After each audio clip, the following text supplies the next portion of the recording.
panas-panasi aja. Demonya jangan tanggung-tanggung, masa cuma 20 seminggu gitu. sampai tanggal 20 sampai pelantikan presiden. Hakim ini wakil Tuhan di dunia katanya. Bahkan kita yang berperkara di persidangan akan menyebut hakim sebagai yang mulia.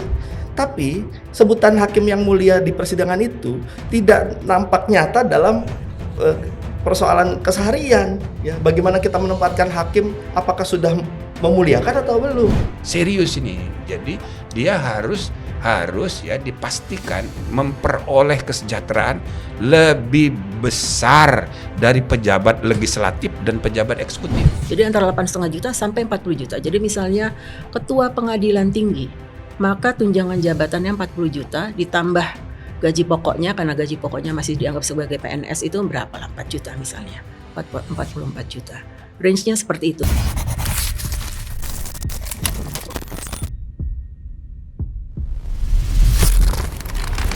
Assalamualaikum warahmatullahi wabarakatuh.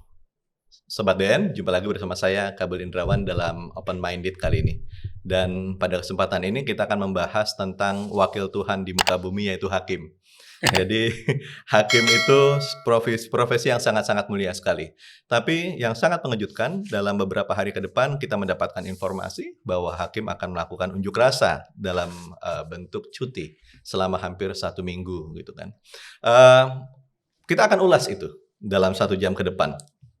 Kemudian kita akan mau tahu sebetulnya seperti apa sih yang dirasakan hakim selama ini, gitu kan? Apakah patut seorang pejabat negara misalnya melakukan unjuk rasa seperti itu? Gitu. Dan untuk membicarakan hal tersebut, saya didampingi dengan seorang pendekar hukum di sebelah saya, Mas Taufik Basari. Halo Mas. Baik. Jadi Mas Taufik Basari adalah seorang pendekar hukum, Direktur LBH Mas ya, LBH Jakarta, politisi juga dan aktivis kemanusiaan seperti itu. Untuk membahas dan mengulas lebih dalam lagi, saat ini kita sudah menghadirkan seorang kita bisa katakan begawannya lah hukum di Indonesia. Ada Pak Prof. Jimli Asyadiki. Prof, Assalamualaikum Prof. Salam. Sehat Prof? Kayaknya kembung perutnya Prof. Kenyang makan. Kenyang ya Prof, bukan karena kedinginan ya Prof ya. Jadi Prof. Jimli ini adalah Ketua Mahkamah Konstitusi periode 2003 sampai 2008. Dan di sebelah Prof. Jimli adalah Ibu Sukma Violeta. Beliau anggota KY Bu ya? Anggota Komisi Yudisial. 2020-2025. Sejak 2015, ini periode kedua saya. Periode kedua. Selamat datang Ibu, selamat datang Prof. Terima kasih sudah berkenan hadir dalam diskusi kita kali ini. Sebelum lebih jauh Mas, kita kayaknya mesti putar beberapa tayangan ya. Teman-teman produser, bisa tolong diputarkan? Ini dari Hakim Progresif, Prof. Jimli, Mas Tobas, Bu Sukma. Awalnya dari sebelah kanan dulu, mereka akan melakukan seruan cuti bersama mulai tanggal 14 sampai 18 Oktober. Awalnya 2 minggu lagi dari sekarang. Ternyata dimajukan lagi menjadi tanggal 7 sampai tanggal 11. Reasonnya ada di bawah Prof. Hakim se-Indonesia demi martabat hakim dan keadilan. Slide yang kedua teman-teman. Oke. Ada permintaan sebetulnya supaya cuti mereka itu tidak mengganggu peradilan. Jangan sampai para pencari keadilan merasa tidak teropeni lah cara mereka untuk mendapatkan keadilan di Indonesia. ICJR sementara itu menyatakan bahwa mereka mendukung solidaritas hakim Indonesia ini untuk menuntut hak-hak mereka. Oke, satu lagi teman-teman produser, ini 11 tahun yang lalu, bukan 11 tahun yang lalu, 2011, artinya 13 tahun yang lalu. Ternyata para hakim juga pernah melakukan hal yang sama, berunjuk rasa gitu kan, dan diulangi lagi pada kali ini gitu kan. Oke, kita kembali ke topik ini, Mas Tobas. Ya. Saya dengar Mas Tobas mendukung nih. Iya, saya memberikan dukungan penuh ya terhadap upaya dari teman-teman para hakim ini. Kenapa? Jadi begini, waktu saya masih di Komisi 3, kita kan setiap kunjungan kerja itu Komisi 3 DPR. Komisi 3 DPR, kita kunjungan kerja bertemu dengan para mitra, termasuk juga kita mengunjungi atau bertemu dengan para petinggi dari pengadilan-pengadilan ya, pengadilan tinggi, kemudian PT Tun, pengadilan tinggi agama dan sebagainya. Nah, dari kunjungan kita juga mendapatkan berbagai keluhan, ya, dan kita melihat sendiri fakta-fakta bahwa apa yang disuarakan oleh para hakim ini memang kenyataan yang mereka hadapi, ya. Pertama soal kesejahteraan, ya. Kalau kita bandingkan gaji mereka dengan tunjangan-tunjangan lainnya, dibandingkan dengan pejabat negara lain sangat timpang, ya. Apalagi juga ternyata sudah 12 tahun ini tidak pernah ada penyesuaian, ya. Artinya kan yang lain-lain mengalami penyesuaian, kenapa kemudian para hakim ini tidak, gitu. Saya mempertanyakan lantas bagaimana perhatian negara terhadap para hakim, upaya kita untuk melakukan reformasi peradilan itu sepertinya khusus untuk di soal ini tidak mendapatkan perhatian yang cukup dari negara. Nah, karena itulah mereka berteriak untuk meminta perhatian, kan. Ya, yang berikutnya juga soal perlindungan keamanan, ya. Memang diatur para hakim ini mendapatkan jaminan perlindungan keamanan. Kemudian keluarganya pun juga seperti itu. Tapi kenyataannya tidak berjalan. Ya, perlindungan keamanan hanya berlangsung ketika dalam persidangan. Ya, padahal ya keamanan pribadi ataupun juga keluarganya itu juga dibutuhkan. Kenapa para hakim ini setiap harinya berhadapan dengan para pelaku kriminal yang diadili. Tingkat potensi kerawanannya sangat tinggi. Nah, karena itulah maka jaminan perlindungan keamanan menjadi penting.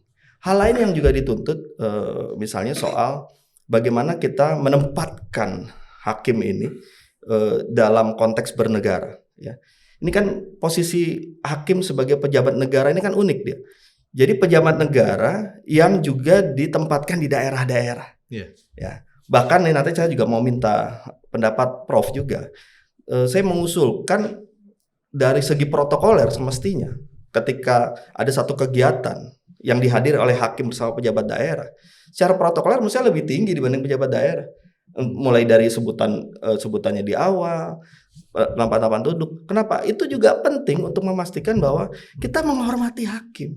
Nah, terakhir dari tuntutan ini kan tadi sudah dikatakan hakim ini wakil Tuhan di dunia katanya. Bahkan kita yang berperkara di persidangan akan menyebut hakim sebagai yang mulia.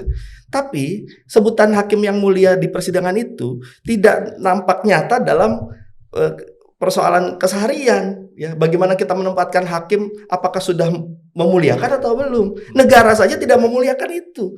Nah, oleh karena itulah maka saya melihat kenapa para hakim ini akhirnya berteriak. Saya melihatnya ini adalah satu hal yang paling terakhir yang bisa mereka sampaikan, ya. Kenapa?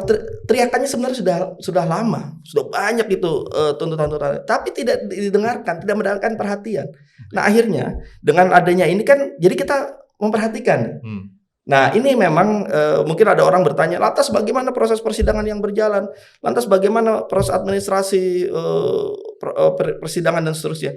Ya oke, yaitu harus kita cari jalan keluarnya. Tetapi ya saya yakin para hakim ini tidak akan mungkin mengambil jalan ini jika tidak sebagai suatu pilihan yang terakhir. Nah, oleh karena itulah maka saya memberikan dukungan penuh terhadap gerakan ini agar negara memberikan perhatian terhadap ini. Oke. Prof, kalau kita melihat di tahun 2011 ini, tahun 2011 ini Bu Sukma, Mas Tobas, setahu saya, seingat saya tadi Prof sempat bercerita bahwa beliau memfasilitasi hakim ya Prof ya untuk ketemu Menpan ketika itu. Sementara ini tadi Mas Tobas bilang 12 tahun gitu. Artinya dalam rentang waktu sejak 2011 sampai saat ini yang 13 tahun tidak ada perubahan. Apakah kira-kira yang dilakukan ini akan ada berdampak kalau misalnya? Ya, jadi memang sesudah reformasi semua profesi ini menghadapi masalah. Masalah pelembagaan dan memenuhi tuntutan baru dalam rangka peningkatan pelayanan. Kalau untuk hakim pelayanan pencari keadilan dan sebagainya kan. Tapi semua profesi mengalami hal yang sama. Maka dokter pun pernah demo. Oh iya. Pada awal reformasi demo. Betul. Dokter. Nah, kemudian profesi yang lain juga menghadapi masalah. Nah, yang paling puncaknya, yang paling nggak masuk akal itu ya hakim, iya kan? Kenapa nggak masuk akal, Pak? Yang nggak pantas gitu loh. Di seluruh dunia nggak ada dokter demo, lalu hakim demo. Nah, itu terjadi pada tahun 2011. Nah, saya Oke. waktu itu masih lupa saya masih di One Team Press ya. Yang jelas saya udah pensiun dari MK, belum jadi ketua DKPP karena DKPP 2012. Jadi demo ini banyak juga diikuti hakim-hakim muda. Nah, beberapa di antaranya mahasiswa saya. Nah, jadi mereka datang ke saya, lalu saya minta waktu ke Menpan, Pak Taufik Effendi. Nah, itu periode pertama ya atau kedua Pak SBY. Kedua. Periode kedua. Nah, dalam pertemuan dengan Menpan dicapai kesimpulan, saya kasih saran supaya undang-undang kekuasaan kehakiman yang sudah menyebut hakim sebagai pejabat negara itu dilaksanakan melalui PP. Maka oleh Menpan dirancanglah PP yang menegaskan status hakim sebagai pejabat negara. Artinya sejak 2012 begitu itu keputusan dibuat, itu resmi hakim itu adalah pejabat negara yang mendapat tunjangan sebagai pejabat negara seluruh Indonesia. Nah, jadi mereka puas waktu itu. Artinya terselesaikan anunya kan. Tapi kira-kira ini sejak penetapan status dengan tambahan penghasilan berupa tunjangan sebagai pejabat negara itu sampai sekarang ini nggak ada perubahan lagi. Cuma itu aja dianggap udah kelar gitu. Sedangkan profesi yang lain atau PNS apalagi di lingkungan legislatif, waduh, honornya dan tunjangannya nama-nama terus. Jadi saya bisa mengerti kalau ada kejadian ini. Nah, tapi idealnya hakim itu jangan demo. Mereka harus lampiaskan keluhan ini ke organisasi profesi, ke IKHI. Dan ujungnya kalau mau berkeluh kesah kepada Ketua Mahkamah Agung. Gitu loh. Itu tanggung jawab dari Mahkamah Agung untuk melakukan tata kelola yang baik untuk nasib para hakim ini mendapat perhatian. Jadi cuma ya kan idealnya kalau anjuran saya ya kepada para hakim, udahlah nggak usah demo, apalagi demonya tanggung-tanggung begini. Supaya nggak tanggung gimana, Prof? Iya, maksudnya kok Cuma berubah cuma seminggu. Kenapa nggak 3 bulan kayak berapa? Ya biar memang ada resikonya pencari keadilan jadi terganggu kan. Ya. Nah, tapi idealnya jangan ada demo. Ya kan? Nah, sebelum demo itu dia ini dulu dong manfaatkan organisasi IKHI. Lalu keluhan itu disampaikan ke pimpinan Mahkamah Agung. Tapi tadi Mas Tobas bilang ya ini mungkin udah puncaknya gitu. Barangkali. Ya sudah kalau memang begitu Mahkamah Agung segera harus turun tangan. Ya. Gitu loh. Dan memang ya masalah yang kita hadapi ini kalau menurut saya bukan hanya soal kesejahteraan. Ya. Lebih kan kesejahteraan kan hanya salah satu, ya kan? Isu kualitas, integritas, ya kan? Baru soal kesejahteraan. Tapi harus menyeluruh evaluasinya. Karena begini, dulu waktu penetapan Mahkamah Agung satu atap, saya ini anggota. Yeah. Jadi tahun 99 itu ketuanya Pak Hartarto, saya anggota tim satu atap. Jadi dari Kementerian Agama, Kementerian Kehakiman, dan Kementerian Keuangan, Pajak itu di satu atapkan, gitu kan? Nah, lalu sesudah reformasi itu kita pertegas independensinya, plus dibentuk komisi yudisial. Tapi baru itu aja, keseluruhan sistem kekuasaan kehakiman, internal reformnya belum ada. Dia baru dipindahkan aja, dirjen sini masuk situ, dirjen Departemen Agama masuk situ. Nah, sesudah reformasi ini 25 tahun, mestinya ada evaluasi menyeluruh. Jadi kalau menurut saya harus ada, ya kan, transformasi kebijakan, sistem politik dan sistem kekuasaan kehakiman harus dievaluasi sesudah 25 tahun reformasi ini. Termasuk yang satu atap itu. Nah, kemarin di Nasdem saya bicara itu. Iya. Dampak satu atap itu, ya kan? Maka kekuasaan itu menjadi tersentralisasi di tangan Ketua Mahkamah Agung. Padahal yang kita harapkan idealnya independensi hakim sebagai individu hakim independen. Nah, untuk memastikan independensi hakim dalam memeriksa dan memutus harus ditopang oleh independensi struktural, yaitu Mahkamah Agungnya satu atap. Jadi independensi struktural itu hanya instrumen untuk memastikan independensi fungsional hakim. Nah, ini menurut saya selama 25 tahun ini tidak pernah dievaluasi. Kekuasaan anunya tersentralisasi. Ya, kemarin yang saya bilang tuh itu sekedar bercanda.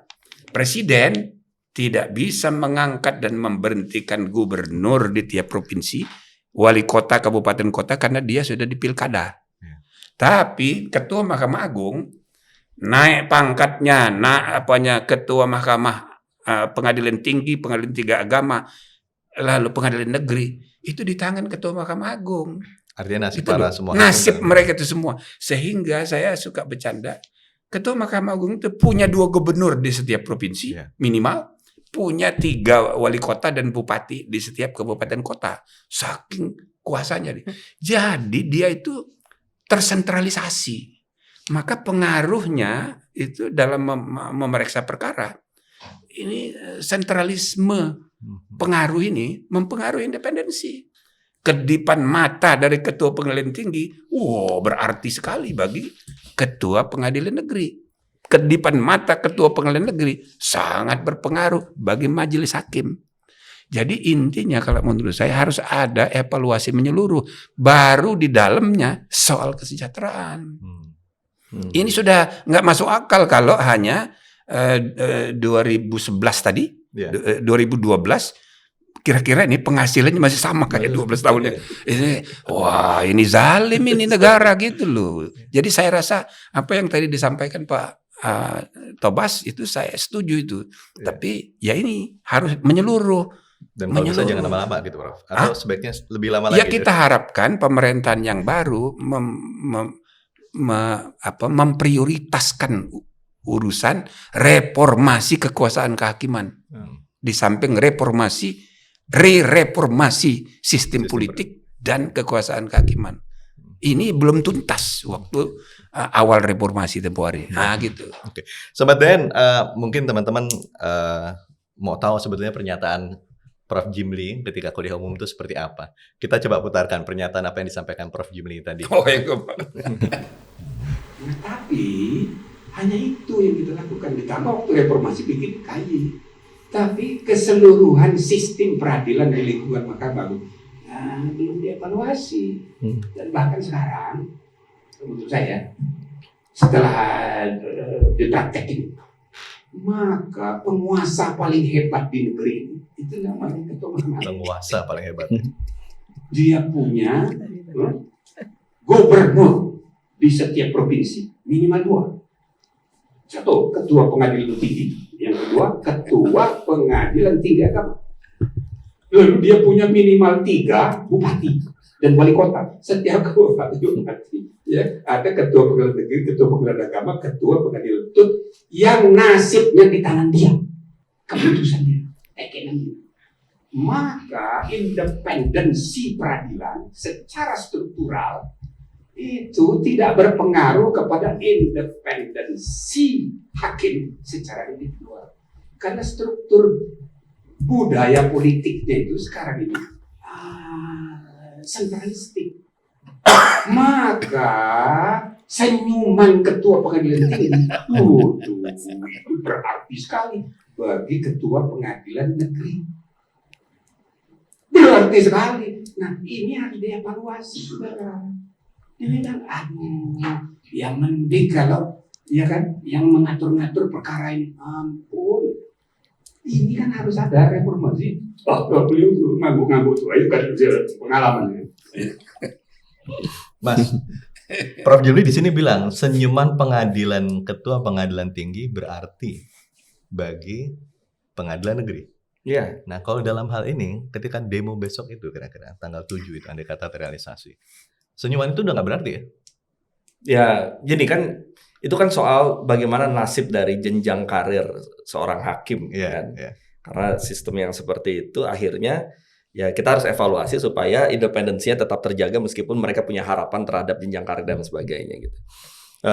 Nah, tetapi memang kan teriakan-teriakan ini tadi sudah dikatakan oleh Prof, itu sudah juga disampaikan ke Ketua Mahkamah Agung gitu ya, kepada jajaran Mahkamah Agung, mungkin juga kepada KY, kepada DPR, Oh, sudah juga kepada ya? pemerintah. Ya, karena kita memang sering mendengar keluhan-keluhan itu. Oh. Nah, tapi belum ada tindakan kebijakan yang progresif ya untuk merespon ini. Ya orang kalau sudah berkali-kali berteriak kan lelah juga, Prof. Ya itulah kenapa kemudian saya bisa memahami kenapa akhirnya mengambil jalan terakhir yang betul menurut Prof tadi. Ya memang agak gimana ya hakim demo, tapi ya karena teriakan sudah nggak bisa lagi mendapatkan perhatian. Nah, ya karena itulah maka akhirnya jalan ini yang diambil. Tapi sebenarnya kalau saya mau tanya ke Prof juga, tadi yang soal saya katakan Prof, kalau secara sosial dan kenegaraan gitu ya. Tadi soal posisi pejabat negara bertugas di daerah. Karena saya gini Prof, teringat dengan cerita Prof bagaimana menempatkan MK ya dalam segi protokoler di negara ini, ya kan? Saya ingat betul tuh cerita itu. Saya kemudian iya betul juga, berarti harusnya ya hakim kalau benar-benar kita ingin memuliakan dan di daerah itu juga dianggap, maka itu pun juga harus kita dorong. Karena gini Prof, saya waktu itu dengan teman-teman Komisi 3 pernah ke kunjungan kerja ke suatu provinsi, ketemu dengan ketua pengadilan tinggi dan jajarannya. Ada cerita bahwa mereka dipanggil sama Dandim. Ada ketua pengadilan negeri panggil sama Dandim. Wah, itu marah betul kita. Loh, kok bisa begitu? Ya, gimana gini? Wah, jadi bisa saja hal-hal seperti itu juga terjadi ya. Ya karena Forkopimda mereka jadi ewuk KW dan sebagainya. Harusnya tidak, harusnya pejabat-pejabat daerah ini benar-benar menempatkan pimpinan pengadilan negeri, pimpinan pengadilan tinggi, bahkan hakimnya. Kan kita bicara pejabat negara kan hakimnya, Prof. Jadi bahkan saya bayangkan nih Prof, kalau tadi soal protokoler ada bupati, ada Forkopimda lainnya, ada hakim bukan ketua PN, tapi hakimnya. Bahkan itu pun juga secara protokoler harusnya lebih tinggi dibandingkan mereka. Kalau kita memang benar-benar mau memuliakannya. Nah, kalau dari pandangan Prof gimana tuh, Prof? Bisa apakah seperti itu atau gimana? Saya juga penasaran juga. Setuju juga saya itu. Iya. Jadi memang akhirnya ini kita tidak bisa menyalahkan pimpinan Mahkamah Agung ya, karena ini kan satu kesatuan sistem administrasi pelayanan umum itu di tangan pemerintah. Makanya soal keuangan juga kan. Ya soal keuangan, soal aturan protokoler, kemudian dan lain-lain sebagainya. Ini yang masih banyak masalah. Misalnya saya pernah memberi masukan, Gubernur BI mengundang saya dulu. Mereka ada problem kan kantor BI di daerah, ya kan? Kadang-kadang itu ditempatkan tidak pada tempatnya dalam urutan protokoler. Nah, jadi bank daerah itu BNI dan sebagainya itu dianggap lebih penting, padahal bosnya itu BI. Nah itu contoh kayak gitu. Jadi memang ini harus ada yang nangani di pemerintahan, gitu loh. Jadi Kementerian Dalam Negeri harus ada aturannya. Jadi ya, misalnya harus ada kepres yang mengatur mengenai tata upacara. Protokoler itu bukan hanya untuk istana, tapi menyeluruh sampai ke tingkat kabupaten kota. Itu benar itu. Nah, jadi tata urutan, tata letak, tata apa termasuk penomoran mobil. Gitu loh. Nah, jadi memang hal-hal seperti ini kita harus ya memberi tempat yang benar pada para hakim ini. Karena ini hakim ini adalah penguasa cabang ketiga, pengendali dan pengimbang dinamika antara kekuasaan eksekutif dan legislatif. Jadi hakim ini harus punya dunia sendiri. Dia tempat yang terhormat dan ini harus diatur. Tidak boleh ada pemanggilan kayak begitu misalnya. Prof baru dengar juga ya? Saya baru dengar ini. Gawat ini ya, kan kalau DPR kan sering dapat Komisi 3. Jadi saya kira ini harus dihentikan. Intinya pemerintahan yang akan datang ini kita harap ada reformasi, ya, evaluasi dan reformasi, evaluasi menyeluruh kekuasaan kehakiman dan ada kebijakan reformasi yang serius dan termasuk misalnya tanpa disadari dan banyak orang tidak tahu, setiap ada undang-undang, ada ide baru, dibikinlah namanya pengadilan semu, pengadilan yang tidak disebut pengadilan, tapi dia ngadili, kayak Bawaslu. Nggak ada undang-undang menyebut dia pengadilan, ya kan? Kemudian KPPU, nggak ada di undang-undang disebut pengadilan, tapi dia mengadili. Yang lebih hebat lagi, KIP dalam Undang-Undang Kebebasan Informasi Publik. Nggak ada kata-kata pengadilan. Tapi KIP punya wewenang memenjarakan pejabat sampai 3 tahun. 1 tahun, 2 tahun, 3 tahun. Jadi itu pengadilan banget. Nah jumlah pengadilan semu sekarang ini, jadi ada peradilan biasa, peradilan khusus, kayak tipikor gitu kan, kayak peradilan pajak. Itu peradilan khusus. Tapi ada peradilan semu, jumlahnya banyak banget sekarang. Banyak gitu. Nah ini tidak disadari, Mahkamah Agung nggak ngurusin, menteri-menteri yang ada kaitan itu merasa ini bukan urusan dia, ya kan? Padahal mereka ini hakim, tapi undang-undang tidak menyebut dirinya hakim, sehingga nggak diurus juga oleh KY, karena dia bukan hakim. Nah itu satu. Yang kedua, penyidik. Sekarang ada 56 instansi penyidikan. Terakhir Undang-Undang OJK direvisi, maka OJK pun punya fungsi penyidikan. Itu namanya PPNS. Jadi di samping kepolisian, kejaksaan, dan KPK, ada 53 instansi lagi yang diberi kewenangan penyidikan oleh undang-undang. Nah, termasuk TNI Angkatan Laut masih melakukan penyidikan di laut. Padahal sudah reformasi, mestinya nggak boleh lagi. Tentara dan polisi harus dipisah. Jadi reformasi kekuasaan kehakiman ini mendesak. Termasuklah bagaimana penghargaan kita kepada para hakim. Serius ini. Jadi dia harus ya dipastikan memperoleh kesejahteraan lebih besar dari pejabat legislatif dan pejabat eksekutif. Supaya dia terhindar dari main uang dalam perkara. Jadi hakim itu harus lebih sejahtera dari anggota DPR dan DPRD, harus lebih sejahtera dari PNS, ya kan? Termasuk Kementerian Keuangan, pegawainya gajinya paling tinggi itu. Mestinya hakim yang lebih tinggi. Gitu. Saya coba ini ke KY itu sebetulnya ada nggak sih Bu keluhan-keluhan hakim masuk ke KY, Bu Sukma? Iya, jadi Komisi Yudisial itu kan setiap bulan lah ya, dalam 1 tahun itu kami bertemu dengan 600 hakim. Ya, ketika pelatihan tersebut kami juga tentu ini kan kesempatan baik ya untuk bertemu dengan hakim secara langsung, sehingga dalam beberapa sesi itu kami memang mendengar secara khusus keluhan hakim. Nah, kesejahteraan hakim tentu yang paling dominan dikeluhkan oleh para hakim. Jadi dari situlah kami memahaminya begitu ya. Dan dalam sejarahnya di soal take home pay dari si hakim ini sebenarnya ada perkembangan menarik. Selama masa Orde Baru hakim itu kan pegawai negeri sipil. Jadi berapalah gaji pegawai negeri sipil itu pula yang diperoleh hakim. Kemudian ketika zaman Gus Dur sempat naik sedikit, tapi kita jangan lihat angka, mungkin angka kecil kelihatannya sekarang, tapi bagaimanapun di masa Gus Dur sebagai presiden memberikan harapan. Nah, ketika di masa SBY sebagai presiden itu melaksanakan reformasi birokrasi, gitu ya. Jadi setiap institusi harus melakukan institutional reform. Dan apabila berhasil nanti sudah mencapai berapa? 40%, maka remunerasinya naik sekian. 60% lebih tinggi lagi remunerasi yang diterima oleh semua pegawai di kementerian atau lembaga tersebut. Nah, Mahkamah Agung termasuk 3 lembaga yang paling awal melakukan reformasi birokrasi.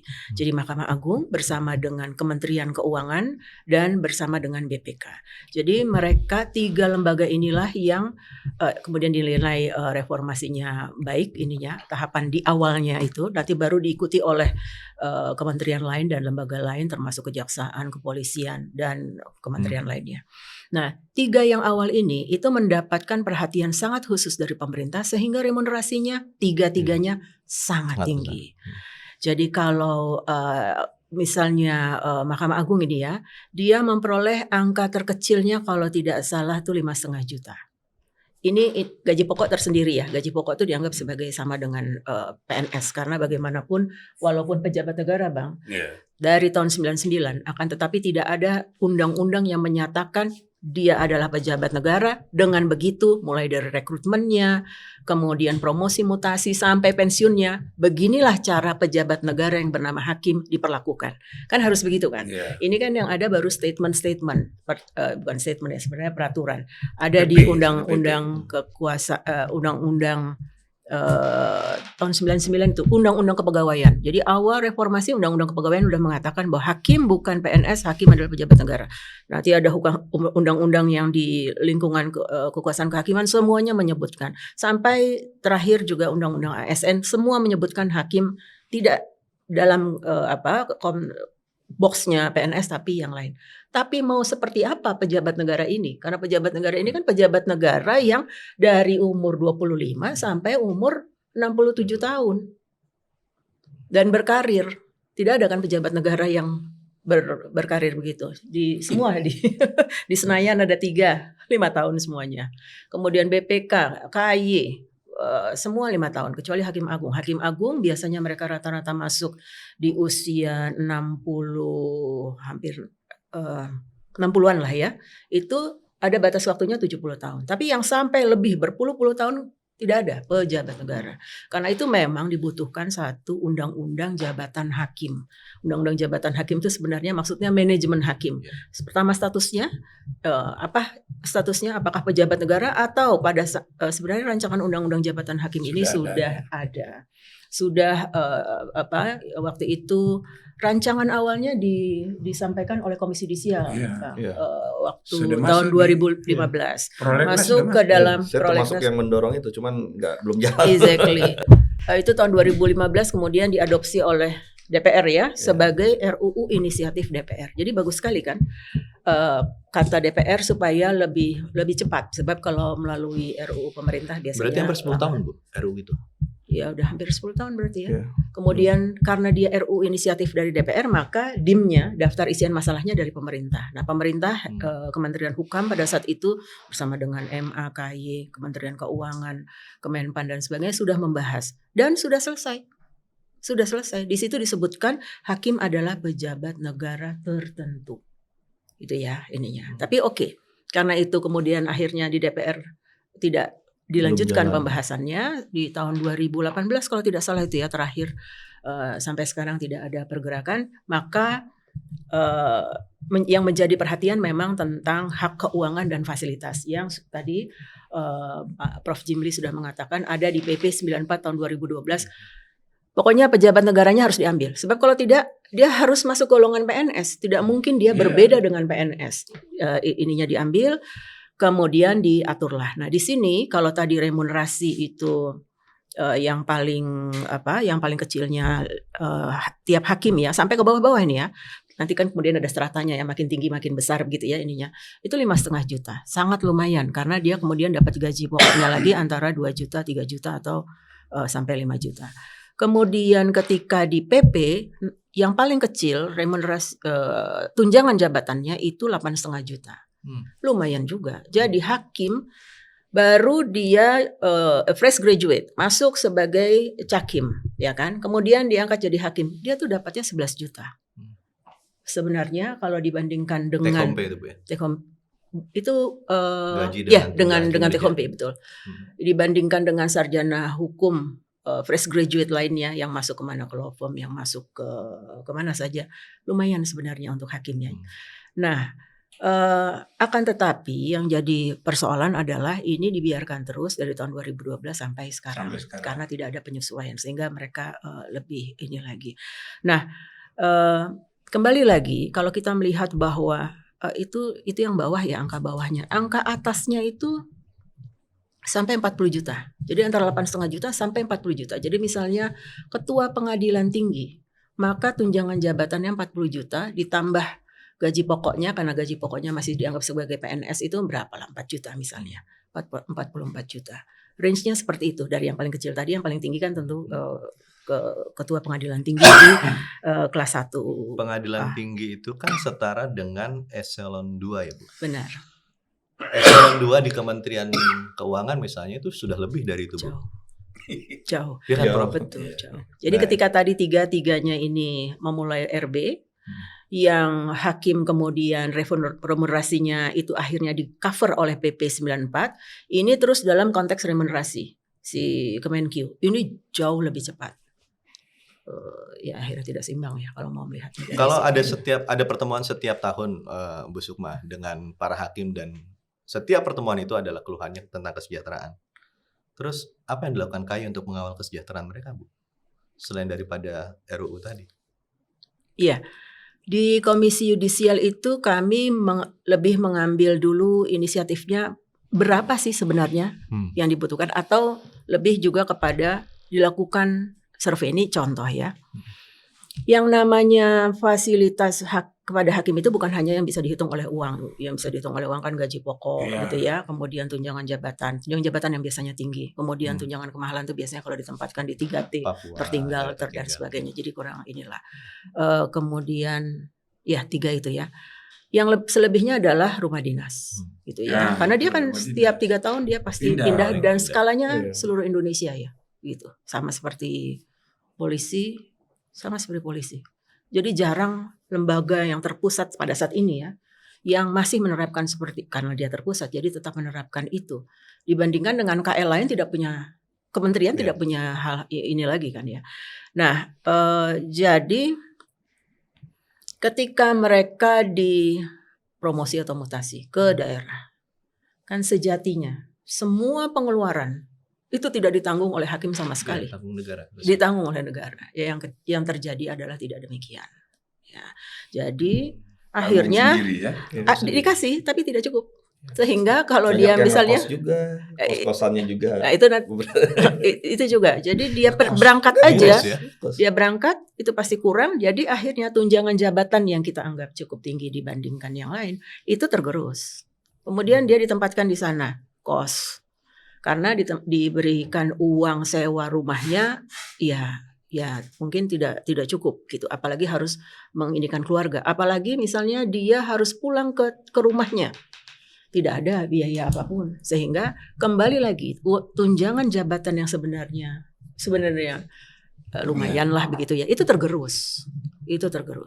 Jadi menjadi soal memang soal fasilitas ini harus benar-benar diperjelas, dan oleh Mahkamah Agung sendiri itu memang benar-benar diwujudkan gitu. Karena anggarannya Mahkamah Agung diwujudkan, anggaran Mahkamah Agung naik terus. Sekarang ini sudah 11 triliun. Kalau misalnya sekarang ini ya demo-demo ini menghasilkan ada kenaikan, dari mana uangnya? Ya dari 11 triliun itu. Uangnya dari yang ada, gitu. Sampai terutama kalau ini di bulan apa nih, Oktober ini. Tinggal nanti di tahun depan apakah sudah bisa naik lagi karena mengcover bahwa sekarang ternyata tunjangannya sudah lebih tinggi lagi. Kalau belum, karena kan anggaran untuk tahun yang besok dianggarkannya kan 2 tahun yang lalu kan. Berarti paling tidak baru tahun 2026. Nah, itu baru dia ingin memikirkan untuk kenaikannya. Tapi kalau saya sih lebih melihatnya di soal politik hukum kita. Jadi kalau itu kan soal bagaimana kemudian nanti kita mengatur berapa jumlahnya, terus anggarannya dari mana, posnya seperti apa. Tapi kalau saya lebih melihat teriakan para hakim ini soal politik hukum negara. Betul. Menempatkan perhatian terhadap peradilan beserta hakim dengan independensinya. Yang kondisi-kondisi yang tadi Mbak Sukma sampaikan, Prof. Jimli sampaikan, saya melihatnya ternyata memang perhatiannya kurang. Negara ini, negara. Kita nggak bicara soal Mahkamah Agungnya saja, KY-nya saja, DPR-nya saja gitu misalnya, Kementerian Keuangannya saja. Tapi kok misalnya ini kan kita bicara soal 12 tahun. 10 tahun masa Presiden Jokowi itu yang memang economic first gitu ya, soal pembangunan ekonomi. Tapi kenapa akhirnya 12 tahun ini seperti perhatian terhadap reformasi peradilan itu kurang. Itu sebabnya kenapa kalian dari tahun 2012 tidak bergerak nih penyesuaiannya gitu kan. Nah, oleh karena itu teriakan dari para hakim ini harus menyalakan alarm. Alarm DPR. Jadi ada gunanya juga ini. Alarm KY, alarm Kementerian Keuangan, alarm Presiden bahwa oh ya selama ini kita tidak memberikan perhatian penuh yang akhirnya merugikan kita semua. Kenapa? Akhirnya orang-orang tidak menaruh kepercayaan kepada peradilan dan putusan-putusannya dan tidak menempatkan kemuliaan dan martabat hakim. Nah, jadi kalau saya lebih lihatnya itu, kenapa saya memberikan dukungan penuh ini supaya terpecut kita semua. Ayo, alarm nyala. Ini nih, yang ini nih berapa tahun terakhir ini kita tidak reken gitu. Nah, itu sebenarnya. Kalau soal bagaimana nantinya itu bisa dibicarakan. Tapi yang penting nyala dulu nih, semua alarm nyala. Itu kalau bagi saya itu yang paling penting dari peristiwa demo ini. Kalau ini kan sebenarnya lebih pengulangan ya.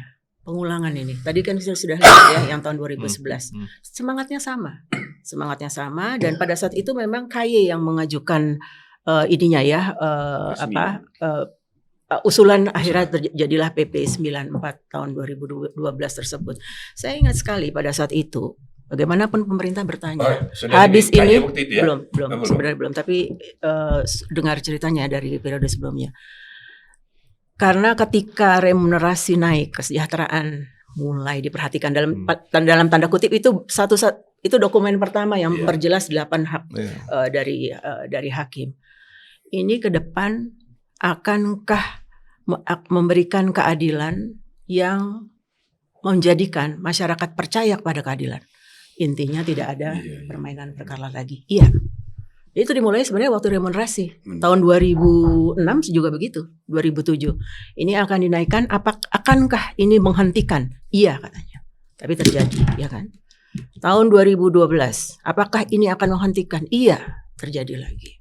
Dan mudah-mudahan yang ini tidak. Artinya ketika kita bicara soal remunerasi seperti Prof. Jimli bilang, bicara juga tentang hal yang lain. Bicara juga tentang masalah yang memang ada di depan mata, yaitu integritas hakim. Makanya harus ada landasan legislasinya. Saya setuju dengan Bang Tobas gitu ya, bahwa ini harus benar-benar begitu. Tapi harus ada landasannya. Nah, karena rancangan undang-undang jabatan hakim ini belum diselesaikan, mari itulah landasannya. Mau apa di dalam situ? Iya. Baik kesejahteraannya. Para hakim ini juga mendorong agar betul. Ada 5 tuntutan, di tuntutan yang terakhir itu juga mendorong RUU jabatan hakim. Betul. Jadi baik kesejahteraannya maupun juga tuntutan masyarakat. Kalau bahwa hakim itu adalah hakim yang dipercaya. Walaupun miris ya. Hakim kok demo, tapi ini harus kita lihat secara positif aja dan momentumnya pas menjelang pelantikan presiden. Dan saya sudah beberapa kali dengar Pak Prabowo itu bicara mengenai mau menaikkan itu kesejahteraan hakim. Itu dia sudah beberapa kali bicara itu sebelum terpilih kemarin. Nah, jadi itu bisa ditagih atau direalisasi. Mudah-mudahan nanti pemerintahan teamworknya bisa memperhatikan pentingnya soal ini. Nah, salah satunya pintu masuknya tadi rancangan undang-undang. Tapi itu kan harus kita evaluasi dulu isinya itu kayak gimana, ya kan? Jadi disesuaikan dengan perkembangan kebutuhan ini. Apalagi misalnya yang terutama dari pengalaman KY itu kan bisa banyak hal-hal yang kita perkenalkan untuk reformasi, ya kan? Misal, ya kan ada ide, gimana kalau hakim itu dipisahkan aja dari pegawai negeri, PNS ya PNS. Nah, hakim mulai menjadi hakim umur 40 sampai 60. Hakim Agung 60 sampai 70. Siapa yang bisa menjadi hakim? Bisa PNS, bisa lawyer, bisa dosen, bisa siapa saja yang memenuhi syarat jadi hakim. Umurnya 40 udah mateng. Nah, misalnya gitu. Ya. Jadi dipisahkan antara jabatan hakim dengan PNS. PNS itu bisa menjadi hakim. Seperti orang swasta pun bisa. Kalau dia memenuhi syarat. Gitu kira-kira. Ya. Nah, untuk itu kita harus evaluasi lagi nih materi RUU itu. Tapi pintu masuknya sudah benar itu. Ya. RUU ini jadi prioritas untuk saya yang udah berhenti dari Komisi 3 maksudnya. Sebetulnya apa? Sebetulnya Dari luar saya dorong terus. Iya. Dari luar kita Mungkin dorong. lebih efektif dari luar. Iya. Sebetulnya ketika itu masalahnya apa ya Mas? RUU jabatan hakam ini sampai hampir 10 tahun. Makanya seperti yang tadi saya sampaikan, ini kan soal bagaimana kita menempatkan concern ya, menempatkan perhatian kita, prioritas perhatian ya. Iya. Nah, kan pasti selalu akan ada antrian RUU gitu ya. Oke. Nah, bagaimana yang mana yang lebih dahulu dan sebagainya kan tergantung bagaimana kita menempatkan politik hukum legislasi kita mana yang prioritas. Nah, dengan ada teriakan ini mudah-mudahan akan membangkitkan Bagus. apa Benar. dari semua pihak ini, dari DPR-nya, dari pemerintah, bahwa ya ini berarti harus prioritas. Ya, kalau perlu segera masuk ke dalam prioritas tahunan, prolegnas prioritas gitu kan. Karena memang sudah ada masalah di depan mata yang selama ini tidak mampu untuk menyadarkan kita. Ini jadi tersadar deh. Ya, inilah salah satu mendorong soal protes. Jadi ini soal Yuk, prioritas. panas-panasi aja. Demonya jangan tanggung-tanggung, bahasa Sampai cuma tanggal seminggu 20 gitu. sampai tanggal 20 sampai pelantikan presiden. Gitu dong. Biar agak ya tentu ada korban.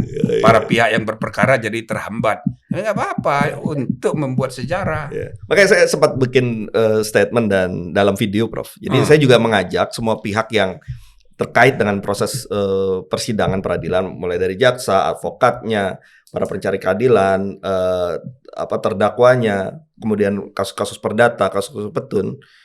Kalau juga merasa bahwa ini penting, ayo sama-sama mulai dari sekarang aturlah soal jadwal ini gitu kan. Kan bisa dibicarakan, bisa diatur ditundanya bagaimana supaya tidak terganggu. Nah, jadi itu menurut saya tidak hanya kita saja yang memberikan perhatian ini, tapi juga orang-orang yang di dalam pihak-pihak itu, ayo sama-sama untuk memberikan perhatian ini kita atur supaya kekhawatiran masyarakat, ya kan juga termasuk orang kan jadi punya sinisme kan, wah nanti ini gimana nih persidangannya, wah banyak yang rugi. Oke, itu masih bisa kita diskusikan, masih bisa kita atur bersama sepanjang semua orang-orang ini, ayo kita atur duduk bersama untuk supaya tidak ada yang terganggu. Nah itu. Kalau gitu, ini melalui forum diskursus network ini. Open minded, Prof. Open minded ini. Yes. Ya, kita putuskan aja dia jadi ketua konsorsium atau koalisi untuk reformasi kehakiman dimulai dengan RUU. Ya. Nah, karena teman-temannya dia semua tuh yang ngerjain RUU kan di DPR. Saya dukung itu, Pak. Nah, gitu. Ya kita putuskan, kita angkat ketuanya. Di sini kita angkat ya, Prof. Iya. Kalau Mahkamah Agung tidak bisa melibatkan diri karena Ya, dia betul. sebagai penerap undang-undang. Betul. Dia tidak bisa terlibat dalam policy making, itu politik. Ya. Nah, ini kan biar dia mantan anggota Komisi 3 udah pas. Yang sudah Iya. tahu bagaimana. Kayaknya lebih cocok jadi tokoh LSM dia daripada anggota DPR. Tapi memang kesulitan Wah, Mahkamah. dukung nggak? Kayak dukung nggak? Nah, itu. Memang kesulitan Mahkamah Agung kan mereka tidak bisa meneriakan dirinya kan. Nggak Itu bisa. ya. Karena itulah Nggak makanya boleh, nggak boleh. butuh Iya, bantuan dari masyarakat kita, ini kan, iya, dari iya. kita ini. Ini kan Oke, juga dalam bagus. rangka itu. Karena tapi ini usulan kenaikan kesejahteraan Kesejahteraan. hakim itu sebenarnya diajukan oleh IKHI. Iya, Lalu, tempo hari. iya. Iya. Terus kemudian IKHI pun atas nama pimpinan MA. Jadi ini sebenarnya satu inisiatif yang sudah dilakukan oleh Mahkamah Agung, dalam hal ini advokasinya melalui Ya. IKHI, dan ini hakim-hakim muda ingin supaya sebelum kabinet berakhir ada kejelasan. Memang terlalu lama ya kalau dipikir-pikir. Dari bulan Desember 2023 sampai itu, sekarang. Iya. Oh, Kemenkyu. sudah Sudah ada Kemenku. usulannya sudah ada. Oh, udah bagus. Iya. Kemenkyu, kemarin kita bertemu dengan pihak Kemenkyu, sebenarnya sih sebenarnya sih positif ini akan dikabulkan gitu ya. Itu bocoran, Bu. Artinya Semangatnya semangatnya begitu, ya. semangatnya seperti Tapi kan itu. tadi, Sebelum ya. kabinet berakhir, ini akan apa yang dituntut sesuai yang diajukan oleh IKHI itu diinilkan lah ya, perhatiannya sangat besar dan kemudian akan dikabulkan. Kalau soal dikabulkannya apakah 100% sesuai dengan permintaan dan sebagainya, itu yang tahu cuma Kemenkyu sama paling Tinggal- saja. paling Tapi enggak retorikanya sudah dikabulkan. Tinggal 17 hari kan, Prof? Teknisnya pasti sulit. dalam waktu dekat. Dalam waktu dekat. Pasti sulit. Berarti sebelum kabinet ini berakhir 17 hari ke depan itu akan Sangat mungkin intinya pemerintah mengarahnya ke sana gitu. Tapi tetap kan seperti kata Mbak Sukma tadi, kalaupun itu ada kenaikan, tapi kan diambilnya juga dari anggaran MIS Yang yang ada. ada Nah, gitu. pasti Ya, ada. oke, itu untuk jangka pendek mungkin bisa, tapi tetap harus dijadikan PR untuk jangka panjang. betul, Karena ya, betul. jadi bukan hanya soal kenaikan remunerasi aja, karena tuntutan juga bukan hanya soal itu. Iya, karena ada 8 Jadi, item. ya, 8 jadi item ini yang tuntutannya juga yang termasuk ini itu, hanya Prof. 3. Ada soal Jadi keamanan, masih ada 5 hal lagi jaminan termasuk keamanan keluarga, keamanan, terus asuransi. ya macam-macam. Jadi bukan hanya soal nilai kesejahteraan, tapi juga penghormatan. Nah ini juga penting nih. Betul. Nah, karena itu Fasilitas, di ujungnya ya. mereka bicara soal RUU ini tadi. Iya. Nah jadi oke, mungkin jangka pendeknya seperti itu, tapi juga jangan kita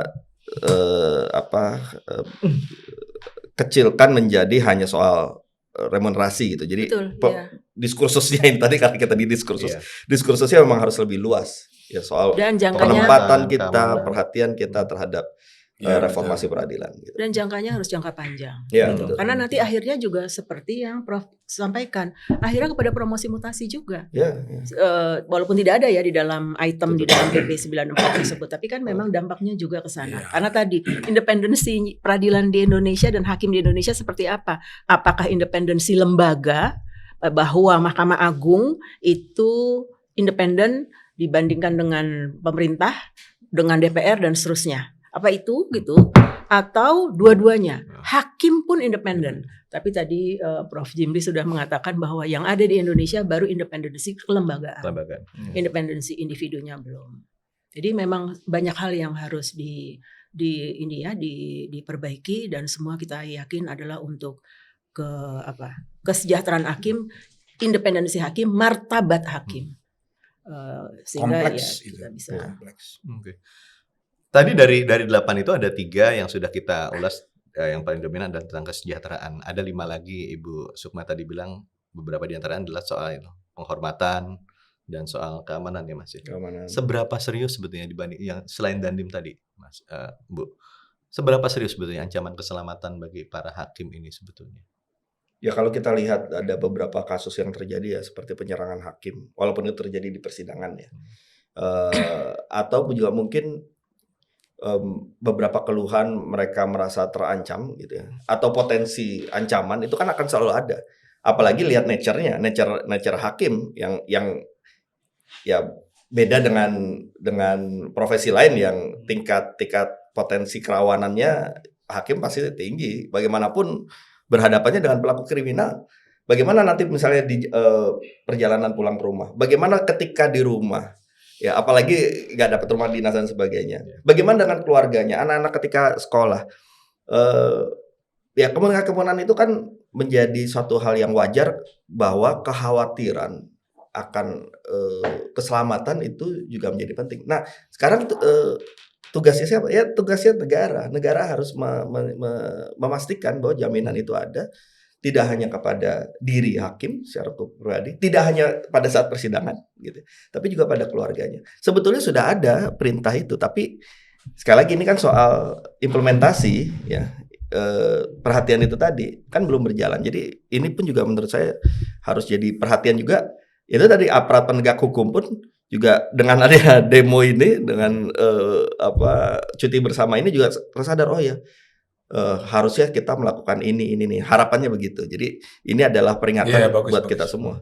Bagus. Bagaimana Prof tentang keamanan tadi menurut Prof Jimli? Ya, jadi pengadilan harus dilindungi, contempt of court, hakimnya juga harus dilindungi, lebih dari pejabat eksekutif dan legislatif.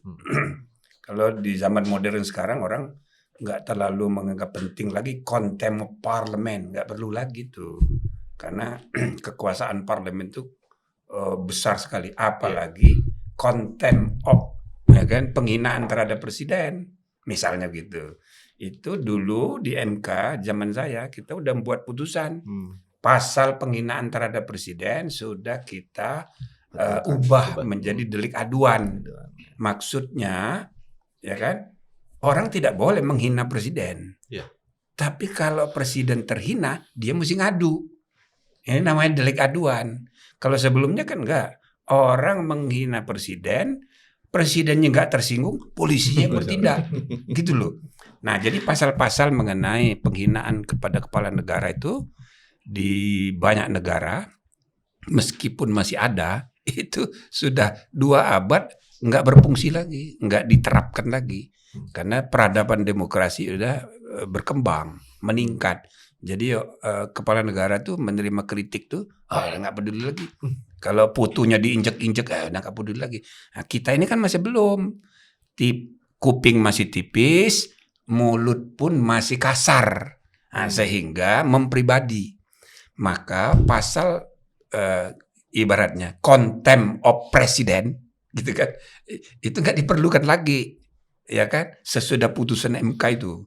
Nah, tapi khusus untuk pengadilan masih sangat penting. Karena hakim dan pengadilan nggak punya apa-apa. Nggak punya senjata, nggak punya kekuatan apa-apa.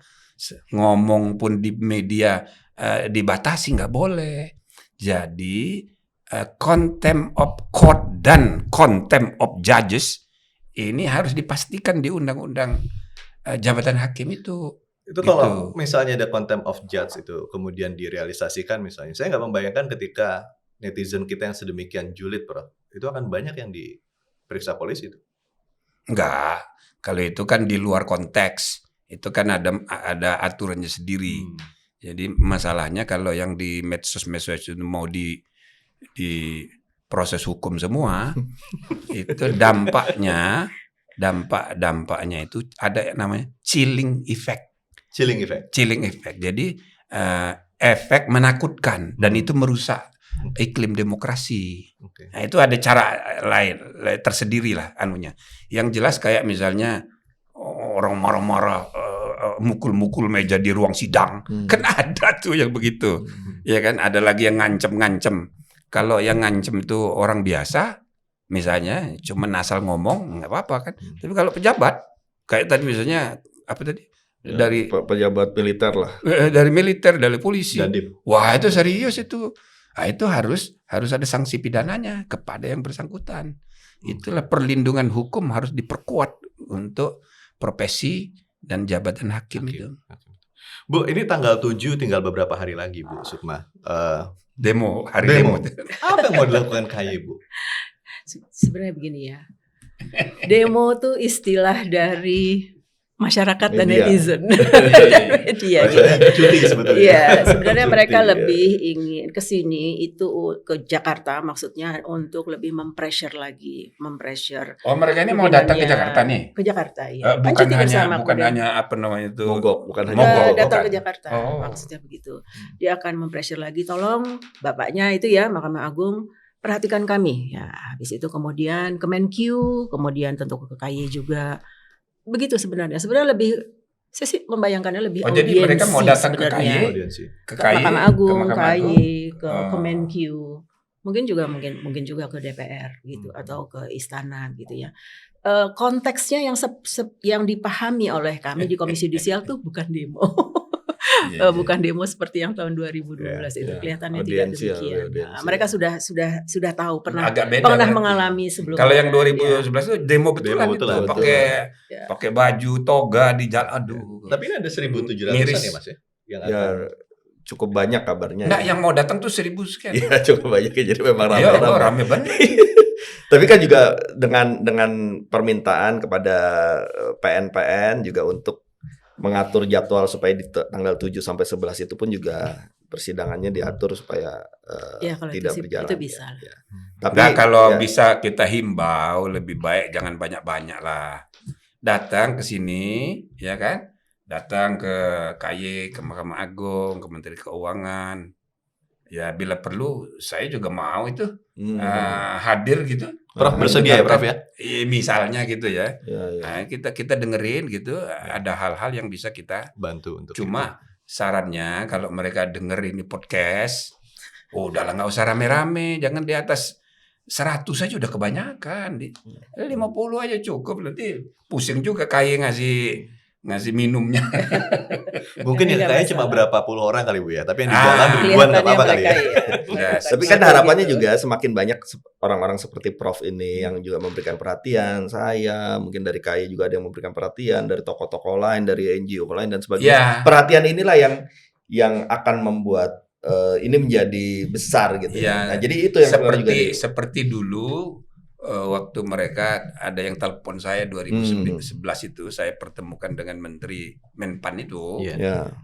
Itu kan mereka lihat sebagai mantan ketua MK. Nah, sekarang kan bisa juga sebagai mantan ketua MK saya merasa miris. Ya. Ya boleh saya datang.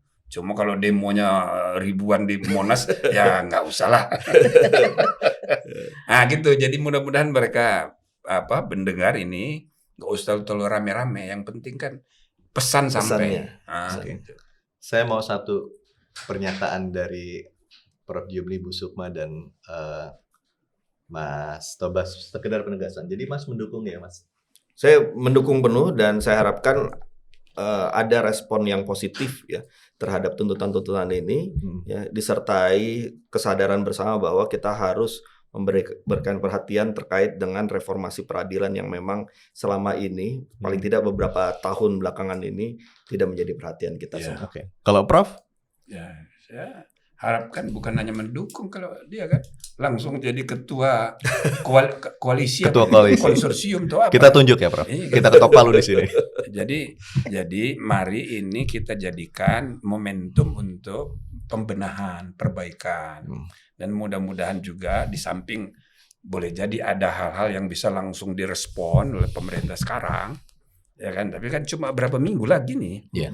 Jadi saya 17 hari, rasa Pak. yang paling penting itu ini harus menjadi perhatian utama dari presiden yang akan dilantik dan tim yang akan dia bentuk, supaya nanti dia mengangkat tim untuk menangani yang begini dengan pesan supaya ini direspon, bukan cuman untuk urusan kesejahteraan, tapi reformasi menyeluruh kekuasaan kehakiman. Saya kira gitu. Oke. Bu Sukma? Iya, kami mendukung peningkatan kesejahteraan, bukan hanya itu tapi secara keseluruhan, di mana independensi hakim itu benar-benar terlihat di masyarakat, sekaligus akuntabilitas hakim juga sama-sama. Jadi terjadi keseimbangan. Dan tentu karena di depan mata ini yang paling urgent adalah terkait kesejahteraan hakim, maka ya kita memang harus fokus ke hal ini. Tapi tentu kita tahu ini adalah bagian jangka panjang dan terus-menerus kita lakukan, sehingga kita akan memiliki hakim, memiliki pengadilan yang dipercaya oleh publik. Nah, itu yang paling penting tuh. Oke. Bu Sukma, Prof Jumli, Mas Tobas, 1 jam itu kayaknya singkat banget kita. Iya. 3 jam harusnya kita, Prof. Produser saya udah ngangkat tangan itu. Jadi Sobat DN, kita sudah dengarkan dalam 1 jam ini betapa mirisnya sebetulnya nasib 7.000 hakim ya Mas ya di Indonesia ya, dan mereka akan melakukan cuti lah untuk bahasa lainnya dari demo pada tanggal 7 sampai tanggal 10. 11 malah 11. ya, sampai 11 Oktober dan akan diterima oleh Bu Sukma nanti di Komisi Yudisial, dan Prof Jimli bersedia untuk mendampingi loh. Dia bilang begitu, asal kalian minta seperti itu. Nah, kalau menurut Mas Tobas ini adalah teriakan terakhir yang menyalakan alarm. Jadi alarm supaya negara ini aware dengan kesejahteraan mereka, dengan kehormatan mereka, martabat mereka, perlindungan keluarga mereka. Oke, Sobat DN, sampai di sini pertemuan kita. Jangan lupa nyalakan loncengnya, klik subscribe dan like. Semoga kita mendapatkan informasi-informasi yang lebih baik lagi dari Diskursus Network. Sampai di sini percakapan kita, diskusi kita hari ini. Wabillahi taufiq wal hidayah. Wassalamualaikum warahmatullahi wabarakatuh.